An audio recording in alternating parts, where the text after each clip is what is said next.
Cheryl here. How is everyone? Thank you very much for stopping by and looking at my video today. So right now I am in sunny, humid South Carolina. I am in the country and I'm sitting on a swing, just enjoying life. I'm actually here because my son, who just graduated high school, is going to be a freshman in the fall at South Carolina State University. Go Bulldogs! I'm a Bulldog myself, if I must say so. Very proud Bulldog at that. So down here because Elgin had new student orientation, which I thought was interesting and was actually a really good learning experience for me, and I just wanted to share something that I learned. Even though I learned a few things, I'm just going to maybe just do a few videos and cover different things that I learned over the past couple days. So during the agenda, orientation, obviously they teach you, show you more about, how student life is going to be on campus and what to expect. But during the program, there was a part where we had to separate from our children.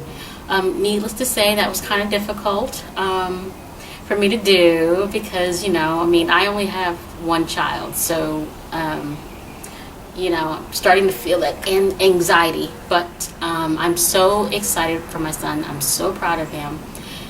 But what interested me is once we separated, the staff, faculty, administration wanted to speak with the adults alone. And the point that they drove home is the fact that our children are no longer children.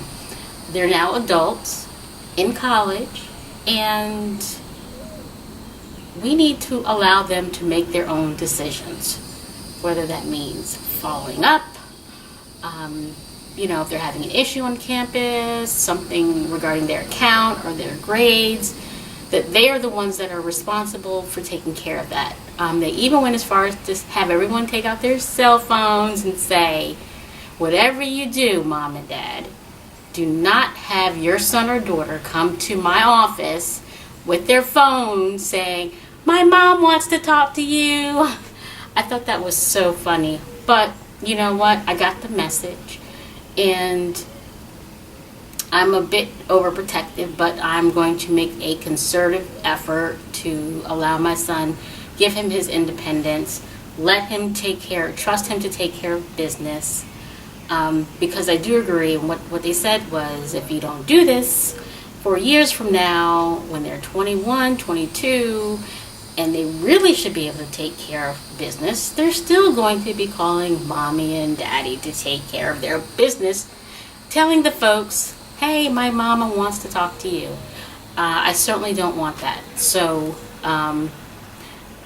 but beyond them talking to us about letting our children go, our son or daughters go, be on their own and be adults and make their own decisions, reminded me of, we need to learn sometimes, parents need to learn how to make their own decisions, take responsibility, because our children are watching us, and we want to make sure that we are raising them properly so that when they do go off into the world, they know how to make the right decisions.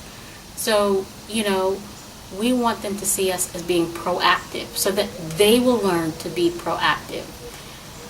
A lot of times our children may not exhibit the qualities that we feel that we instilled in them, but I think more often than not,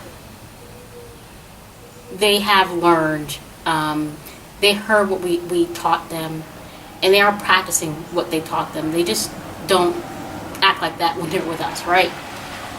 But the point of this video is really to talk to you and get the message across to you how important it is to be a doer, to be well organized, to set an example.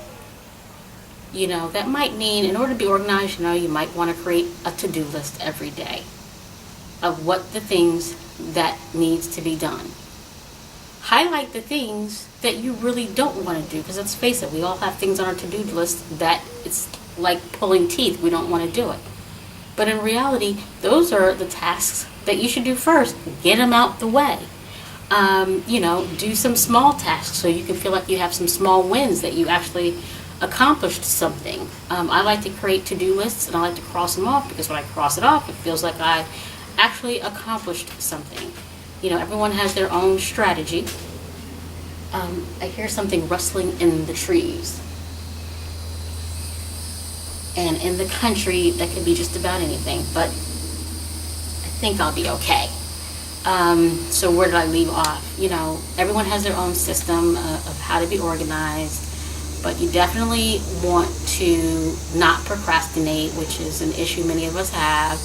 And if you have that issue and you have children and they're watching you, that expression, the apple doesn't fall too far from the tree. And it's because they're watching what we're doing. So it's important that we are ourselves doers. If you have a business, for example, if you're in a power network and you're watching this video, you know that you need to be blogging daily.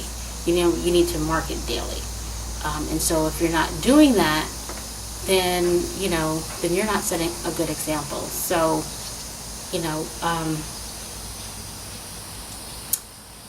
please let me know what you think of this video, especially if you have children going into college, what your experiences were, because I think it's pretty universal now that, when your children are over 18, that you're not going to be able to call the school and just say, it doesn't matter that you're paying the bill. You're not going to be able to call the school and get information. And I'm just curious to know what everyone's experience was, if you do have children in college already, how you handled that. And, please leave a message below on the video. Let me know your experiences. And I'll talk to you soon. I look forward to the discussion. Bye-bye.